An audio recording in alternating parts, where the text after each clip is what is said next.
What up? Today we're gonna be doing our first mock draft of the year. We are now past the Super Bowl, so the next thing that we're looking forward to is the draft. I'm gonna do a mock draft with trades. We'll have a few trades in this draft. I've already got it lined up, I think, and I'm not gonna make the trade packages perfect. I'm not worried about that. I'm just doing the first round pretty much, so let's just cut it off where it is and make the trades work, and that'll be good. Um, with that said, let's get started. For the first pick of the draft, I'm gonna go ahead and have Chicago trading out of this pick. It came out, I think, this morning, maybe yesterday, that the Bears might be looking to trade Justin Fields. And if they're actually trading Justin Fields, then I think they'll keep this pick. But if they're not trading Justin Fields, they need to just get as many draft picks as they can. With that said, I'm gonna go that route, keep Justin Fields because that's just too much of a move. Because who knows what would happen if that happens? The entire league might burn down. So I'm gonna have Indianapolis trading up from their fourth overall pick, and I'm gonna get. Let's see what we got here.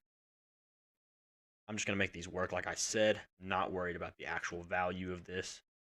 That's too much over here. All right, there we go. So Indianapolis is on the board. Indianapolis, I think they're gonna go with quarterback Bryce Young. Bryce Young, I'm not sure he's the best quarterback. He's this quarterback class as a whole. The prospects are interesting. They're not bad. Don't get me wrong. It's certainly better. Bryce Young, C.J. Stroud. I mean, they're definitely better than what we had last year with Kenny Pickett and um, Desmond Ritter and Malik Willis. But in terms of normal years with guys like Trevor Lawrence and other draft classes that are just higher, the quarterbacks tend to be better. And I think if these guys were in other draft classes like that Trevor Lawrence class, they would be second, third quarterback taken. None of them seems to stand out to me. But the Colts, they have gone their route with the veteran quarterbacks three or four times now. They started with Brissett, I believe, jumped to Philip Rivers and Carson Wentz, and now Matt Ryan, and none of these has worked. So they just need to start over. They've got a solid offensive line when healthy. They've obviously got Jonathan Taylor, who's a really good back when healthy. And I mean, they have Michael Pittman, who's a solid receiver. They could use a little more help there, I think. But the defense was solid. So I think the next step is for them to just get their quarterback, and that's what they do by moving up to one. Bryce Young's got he's got a good IQ. He throws the ball well. Velocity on his balls are good, but he just his biggest issue is his size, and that's just one of his issues. But he's really small. He's really small. Not just short. He's also just lightweight and holding up against Quentin Williams coming down the lane to just destroy him. Let's see how that works. So yeah, with that said, I'll just move on. But Houston is the next pick, and I'm gonna have them going with maybe the best player in this draft, Jalen Carter. He's really moved up draft boards of recent. He's gone from the third, fourth best player to one or two. I mean, it's him or Will Anderson at this point. I think Houston looks to take Jalen Carter as I feel like you can find a really good edge rusher pretty often. I mean, there's usually one or so every draft, but interior D lineman, that's something you don't come around at an elite level. So they get him to just solidify that interior of their defense. Um, he's a little undersized to play nose guard, but I do think that he is athletic enough and mobile enough at his size that it won't matter. But a guy like Osiris Torrance did hold him up. Osiris Torrance is massive and super strong, so we'll see how that works out in the NFL. But I think he'll be pretty good. Moving on, Arizona, and they're going to take the other best player of this draft, the second blue chip prospect, as some might say, in Will Anderson. Will Anderson is the prototype outside linebacker. He's everything you could want in terms of a draft pick. Um, he's one of the best edges that most have seen in some time. His run defense could be better. He struggles in the run game a little bit. He doesn't have the motor there, um, but I think he will be fine. Definitely. He hit big tackles in college seemed to slow him down. Darnell Wright from Tennessee gave him issues as he's really big and just able to move, but not every prospect's perfect, and he'll grow into that, I'm sure. So now Chicago's back on the board, except they're going to trade again. And this time I'm going to have the another quarterback needy T jumping up to steal the next quarterback on the board, and that's Las Vegas. Vegas has I'm going to have them taking C.J. Stroud at this point, obviously. Um, that's a good package right there. Good. Vegas has already been a preferred landing spot by C.J. Stroud himself. He said that he wanted to play with Devontae Adams, and they've already cut Derek Carr at this point. So I think that's really good for Vegas. Vegas is not like a lot of these other teams. They have a really good pick already in 7, but they're not like these other teams where they have next to nothing on the roster like the Bears or the Texans. They're moving into the 4 slot with a very good defensive end in Max Crosby. They have a good running back if they retain him in Josh Jacobs. They obviously have Devontae Adams, Hunter Renfrow, Darren Waller. Whether those guys stay on their teams, we'll find out. But either way, CJ Stroud is the next quarterback on the board, and it's just they jump Seattle really. Seattle might take Geno still, but taking him is definitely going to help them in their future. He didn't use his legs much in college, which is one thing that a lot of people have against him, but he did that against Georgia and did it well. So that's going to be one thing that bodes well for him in his draft stock. Moving on, I'm going to have Seattle taking the Texas Tech edge and Tyree Wilson. Wilson's a versatile defensive end. He can play on the edge or he can line up on the inside and play like the 3 tech. I think that he is going to be pretty good in the NFL, although he might struggle his first year. He is insanely huge. He's massive. He's got a crazy wingspan, but he's a little bit raw, some might say, and that's going to give him some issues early on, but I think he'll come into his own and be very good later on in his career. Detroit, this is a little bit of a controversial pick, I think, but I'm going to go with Devin Witherspoon. He has hugely climbed up boards recently. He is a ball hawk. That's the biggest thing about him. I think that might be the best thing about him in this draft compared to the other corners. You know, Christian Gonzalez has been the one who's referred to the most, but Devin Witherspoon's he's got just more of the ball hawking ability, and he's also he's probably the best football player at the position in the corner position in this draft.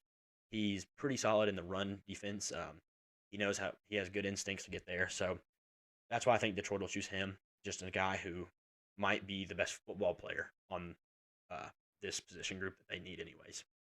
Next, Chicago is going to actually pick now. They're going to take Paris Johnson Jr. You know, like I said, I'm going to have Justin Fields staying put here. Justin Fields needs help, and that's in multiple ways. The Bears' offensive line this past season resembled most Swiss cheese. Holes everywhere and gaps just shooting through from every defensive player on the field. Paris Johnson's going to seal up that left side really well. He's one of 3 tackles in this draft. I think he's probably the middle one. I think Peter Skoronski probably has the lowest ceiling, but is the more stable pick. He's probably just going to be good. Paris Johnson is not the highest ceiling in the world, but a good ceiling and not a bad floor, I don't think. I think he's going to be ready to play immediately. And all 3 of these guys are, but I think he's going to be the most solid off the rip. And then Roderick Jones probably has the lowest floor in the group, but has a much higher ceiling. So Chicago's going to stick here and take the one that they see fit, and Paris Johnson Jr. will be that. Atlanta will take, I think this is actually a pretty common draft slot for them. I'm going to have them take Myles Murphy. Myles Murphy is another, kind of like Tyree Wilson. He's huge, and he's probably, honestly, the player that Atlanta's looking at right now on the boards currently in real time and just saying, like, he's going to be here probably at this pick, and if he's here, we got to take him. He's just got to be the guy. They have Desmond Ridder, and he's going to be the quarterback this next season. And the last 2 years, they really have focused on the offensive side of the ball, taking Drake London and Kyle Pitts. So I think this year they're going to try to step up that defense with A.J. Terrell on the back end and now get Myles Murphy up front to help them. Next pick we have Carolina. And this one is definitely not a normal one. I feel like every draft right now has Carolina taking Anthony Richardson, which is interesting. But to me, I'm going to go a different route. I'm going to have them taking Bijan Robinson. He might be the best running back we've seen in a long time, definitely since Saquon, for sure, coming out of college, that is. They just lost Christian McCaffrey. I don't think Deontay Foreman is going to be the route they go for the next couple years. So Bijan Robinson is a great replacement for that. A lot of people take like the quarterbacks like Anthony Richardson, like I said, or Will Levis has been locked there because of his. There's some connection there with the owner. I'm not exactly sure what it is, but I've just read about it.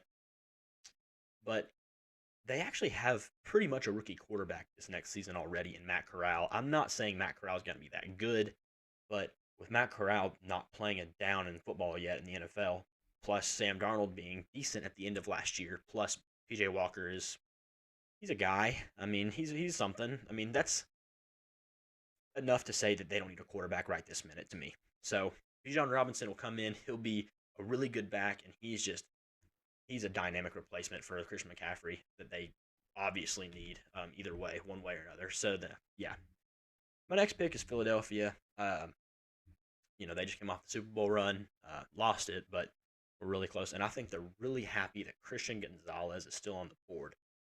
They're probably going to lose James Bradbury. They're probably going to lose one or two other players this year on the defensive side of the ball in free agency that were starters like Javon Hargrave, but they have Fletcher Cox. Will he retire? Maybe, but right now it looks like their cornerback position is going to need some room because not only are they going to lose James Bradbury, Darius Slay's not going to be around much longer. So they're going to replace one of these guys right now in James Bradbury with Christian Gonzalez, what's probably the best coverage guy in the draft. So that's obviously a win. He's not as good in the run defense as Witherspoon or some of the other corners, but just strictly coverage based, he's a really good corner, great size, and it's just going to help them bolster that defense for the next little while. Tennessee, they're going to go with the other tackle in this draft, and Peter Skoronski. They're losing Taylor Lewan this offseason more than likely, and Skoronski might be a guard in the NFL. He might be a tackle. He never played guard in college, but he's got the size closer to a guard. But I think this guy can do it either way. He's got a really high floor, I think. I don't think he's going to have a problem with that. His ceiling could be not the best, but I think he's just going to be a good player. Nothing maybe exceptional, but good. Tennessee's just, they're in a weird spot. Tannehill's going downhill fast, and Malik Willis, personally, I liked Malik Willis last year, but I'm not entirely sure how ready he is. I wouldn't have played him one game last year if it was my choice. I just don't think he's ready for that. But they did, and it happened. So whether he's the future or not, they need to do something to protect that line for it's Malik Willis, Ryan Tannehill, or whoever's playing quarterback for them in the next couple seasons. So Peter Skoronski will do that. With my next pick, it's going to be Houston, and they're going to take Quentin Johnson. Houston's probably going to lose Brandon Cooks this year. If they don't, that'll be a shocker to most of anyone. I think he's already requested a trade. So, yeah, Houston has just already landed the best defensive and offensive player potentially in this draft. Obviously, with Jalen Carter going number 2 overall, and then Quentin Johnson being the best receiver. They're probably both the best. They're definitely the best players of their position. I guess it could be argued Quentin Johnson and maybe Jordan Addison, but either way, two very good prospects, especially at their positions. And I think this is going to be something Houston really needs to give Davis Mills or whoever's playing quarterback the next move. Some people might say take Will Levis here. My opinion on that is Houston is nowhere near ready for a quarterback. Their offensive line's okay at best. They have Laramie Tunsil. They have, I can't remember his name, the guy they drafted last year, Kenyon Green, but there's nothing special about that offensive line. Don't get a quarterback prospect like if Will Levis. Don't get him killed on his first season. Come in, take care of his weapons, get him some weapons early like Quentin Johnson, get him ready for the NFL, help the defense out, get the defense ready for the NFL, and then next season, whenever you have really good quarterbacks coming in like Caleb Williams, Quinn Ewers, whoever else is coming in next year, whoever they take next season, because they're going to have a good pick next season, one way or another. He'll have things around him, a supporting cast that'll be much more safe for that player.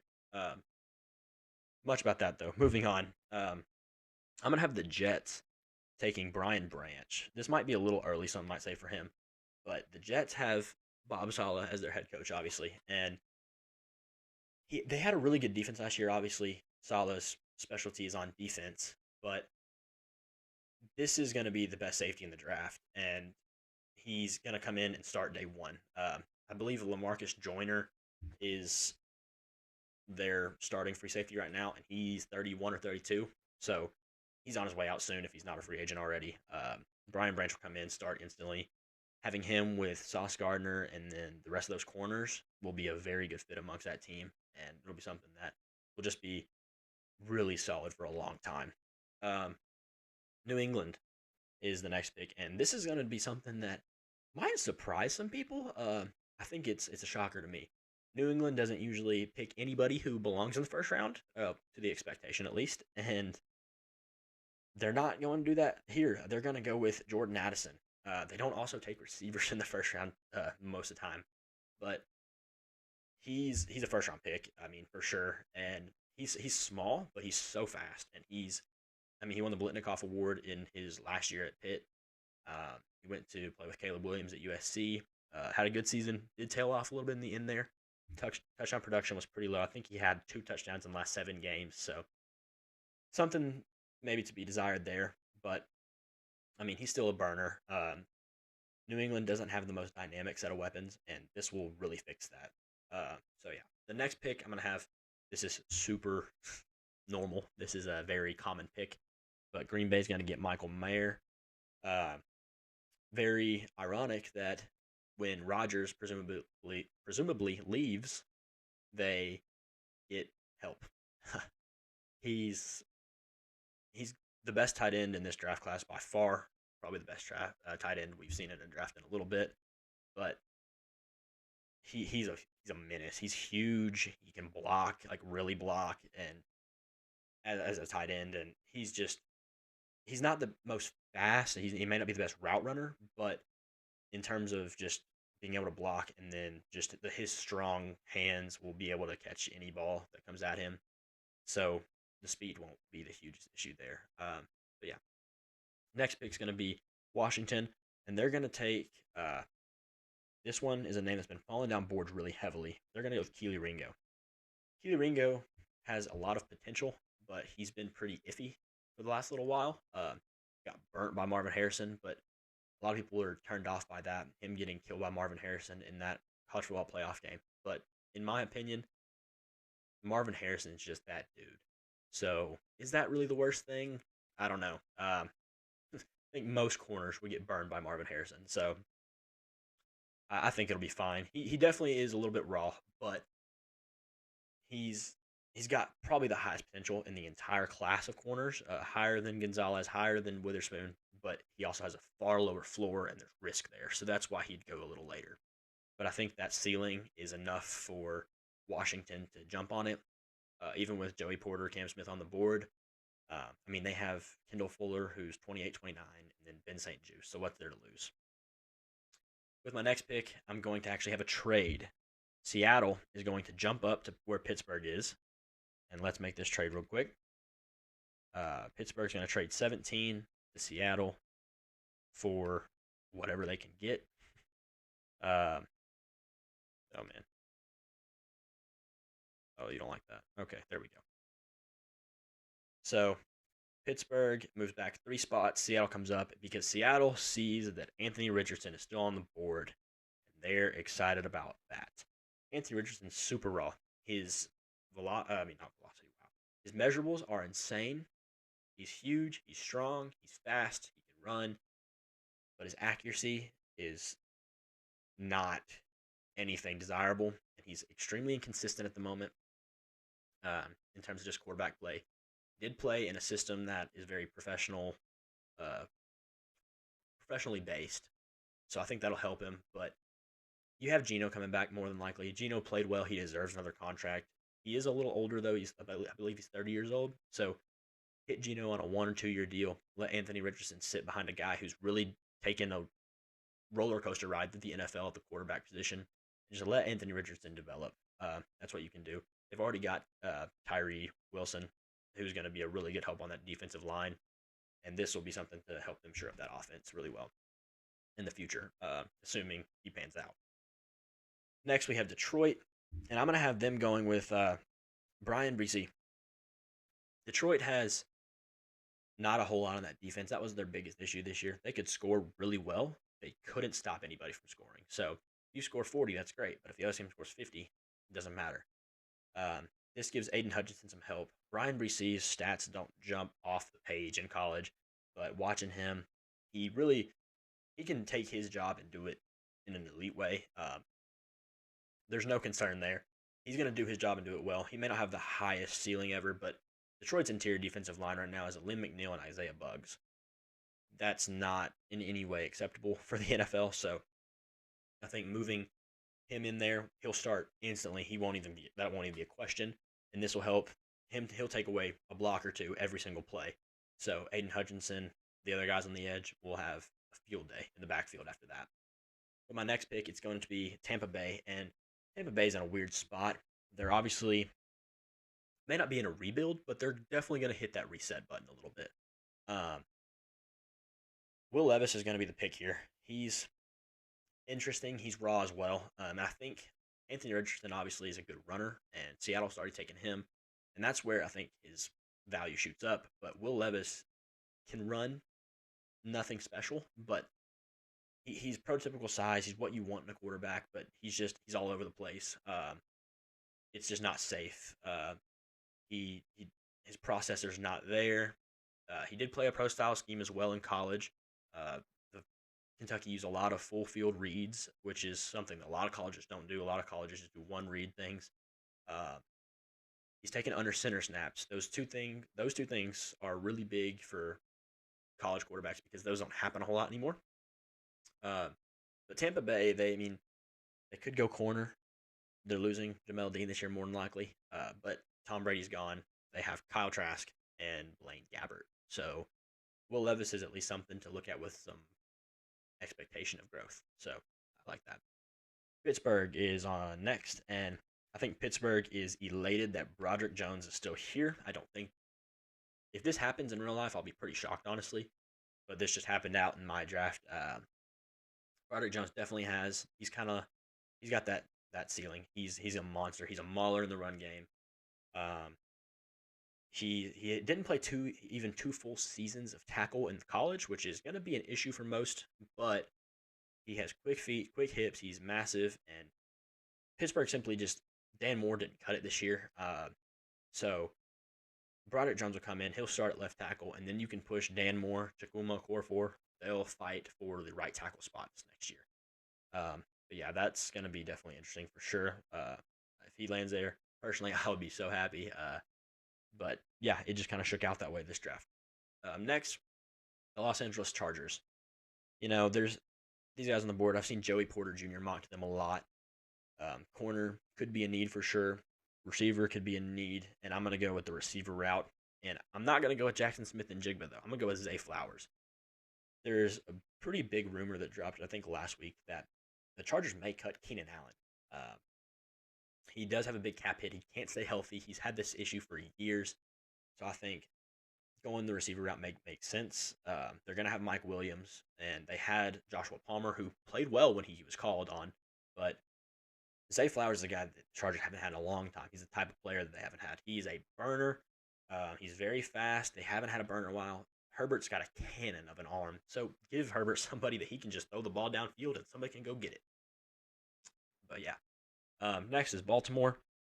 And this is going to hurt his father, but Joey Porter Jr. is going to be a Raven. Marcus Peters is going to be gone. They're not going to bring him back. And Joey Porter pretty much fits exactly what the Ravens like in the cornerback room. He's aggressive. He's physical. He's grabby. He doesn't really play the safest, but he's super, super physical, and that's what Baltimore likes. So this is right up their alley. He's still there. They're losing Marcus Peters. This is going to be a good replacement for that, for sure.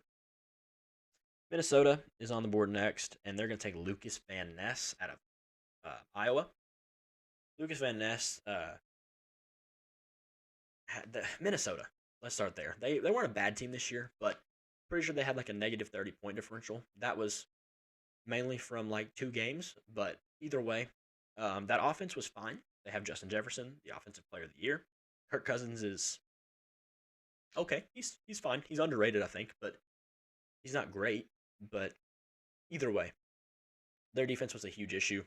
And Lucas Van Ness, he's a guy who can stand up on the edge. He can play inside, and he's just a huge athlete. Muscle mass is insane. When I was making this video before getting it ready, I just saw a picture of him, and he's huge. I did not realize how insanely huge he is, just buff wise. And he may not be the most consistent man in the NFL, but this is the 23rd pick of the draft. I mean, he's really what they need at this time. So, um, my next pick is going to be Isaiah Foskey to the Jacksonville Jaguars. The Jaguars have had some rumors of losing Josh Allen in a trade or him just leaving in general.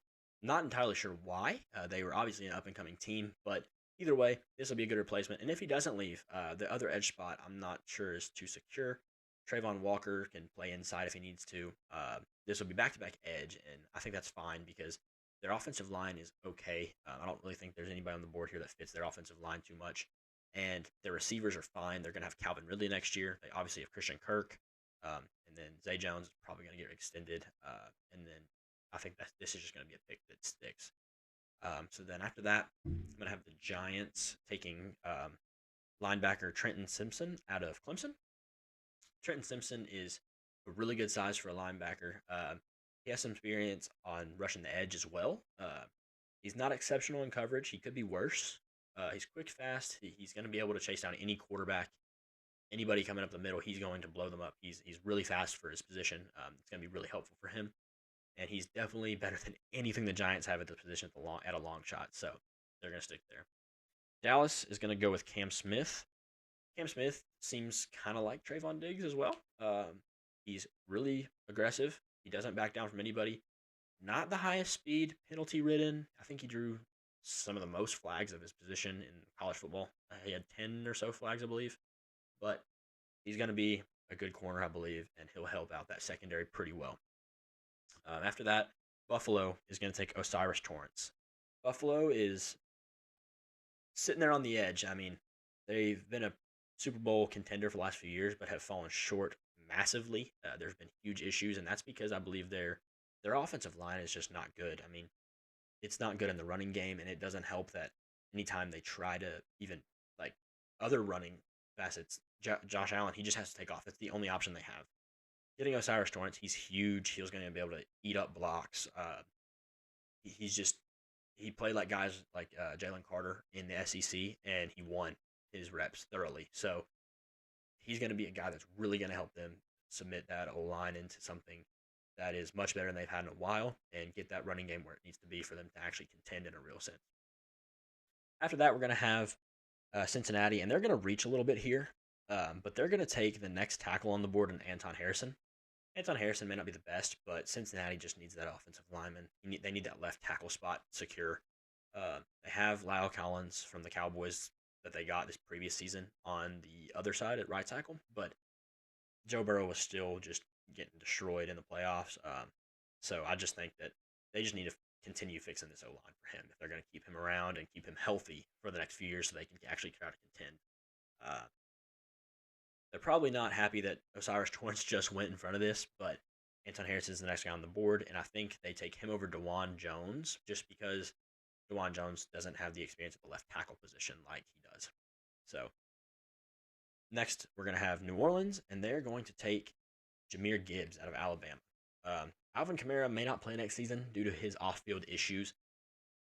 He played this all last season, and he wasn't that great anyways. He was fine, but he wasn't the Alvin Kamara that we're used to. I think that he's going to really fit just like Kamara did, though. He's a really good pass catcher. A lot of times in college, he got Alabama out of the ruts that they were in by just them dumping the ball off to him and letting him work. He's pretty fast, and that's going to help him in this defense this offense, sorry. This offense just really continue, whether it's Derek Carr or Andy Dalton or Jameis Winston at the quarterback position. Next, we're going to have Philly on the board again. In Philadelphia, like I said, they're losing some key defensive players this season. They already don't have a lot of stability on their defensive line because they have guys like Brandon Graham, Fletcher Cox, and then those guys might retire, and then Javon Hargrave's probably gone too. This is going to be a bit of a weird pick, but they like their edge picks anyways. I'm going to take Nolan Smith. Kind of a flyer here. Didn't play last few games of his college football season. He's a senior, but he was, I think, the best prospect in his high school recruiting class coming out. He's pretty undersized for an edge, but he has a really high motor and he's tough. He's not the fastest you'd want him to be since he's not that big, but I think it'll be fine. Uh, and just Philly is a good place for him to go and have guys around him where he can succeed because they'll be taking up blocks on the other side and just open up holes for him on the opposite side. So after that, we have Kansas City, and they're going to get their Tyreek Hill replacement finally with Jalen Hyatt. Jalen Hyatt was a touchdown machine with Hendon Hooker at Tennessee last year. Uh, he doesn't have much strength or versatility in the route tree, some scouts might say, uh, but he's a blazer. He's going to fly down the field. He's just going to outrun anybody, and he's kind of like Zay Flowers earlier. It's just they're just going to be able to throw the ball up, Patrick Mahomes, and just go get it. And one of the biggest complaints I've seen about him is he was schemed open at Tennessee. Where else would you go to be schemed open than Kansas City? That just makes so much sense. So I'm just going to have that stick in there. And then I'm going to do one more pick. I know this is the second round, but there's 32 picks in a draft usually. Miami obviously had to forfeit their pick with whatever happened with their owner, which is pick 21. So skip over that one. I'm a Steelers fan, so obviously I'm just gonna go ahead and get another pick. This pick's also kind of weird, but I'm gonna go with Drew Sanders. I am an Arkansas fan as well, so it works out for me. I'd be pretty happy if this happens, but he just fits what the Steelers need this next season. Um, and I'm not just picking him because he's an Arkansas player and I'm a Steelers fan and whatever. It's it kind of makes sense because Miles Jack was underwhelming this year. He wasn't horrible, but they signed him to be a middle linebacker that they can depend on, and he just not wasn't necessarily that. And then Devin Bush is also off contract this season, and I doubt they bring him back. Drew Sanders is a pretty good replacement for both of those guys if they have to. He's kind of got the versatility like Micah Parsons. I'm not saying he's going to be as good as Micah Parsons, but he can play on the edge, and he might do that actually in the NFL. But I think if in Pittsburgh, he'll stick as a middle linebacker. He may not be the best coverage guy, but if he sees a hole in the offensive line, he's going to just run down there and just destroy anything in his path. He will destroy anything in his backfield that he's going against. And if there's one thing I do know, the Steelers like to have two types of middle linebackers. They like to have one who can really cover, and I think they already have that with the growth of Robert Spillane, shockingly. And then,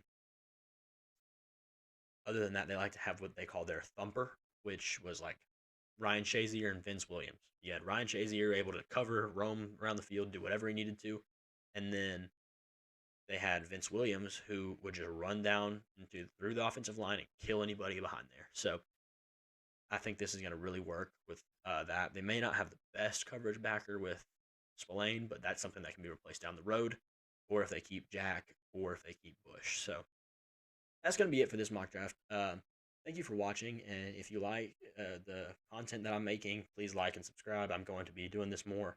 Something I really enjoy doing, talking about this stuff, and I'm really hoping to grow this channel. So I appreciate any of you watching. Peace.